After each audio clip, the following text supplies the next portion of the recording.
שאלתם את עצמכם מדוע התשוקה המינית יורדת עם השנים? איך זה שבן זוג אחד רוצה יותר והשני רוצה פחות? איך זה זה שרוצה יותר מרגיש דחוי, וזה שרוצה פחות מרגיש שכופים עליו משהו שהוא לא רוצה? זה קורה בגלל שאנחנו איבדנו את הקשר עם עצמנו. זה קורה בגלל שאנחנו לא מחוברים לאותנטיות שלנו. אומרים לנו משום מה שזוגיות טובה מושתתת על ותרנות ועל פשרנות. אנחנו בלחזור בתשוקה אומרים בדיוק את ההפך.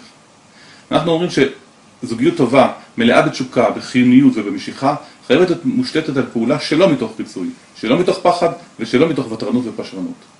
אם אתם רוצים שהתשוקה תחזור לחיים שלכם, אתם צריכים לעמוד על הרגליים האחוריות ולהגיד לא עוד.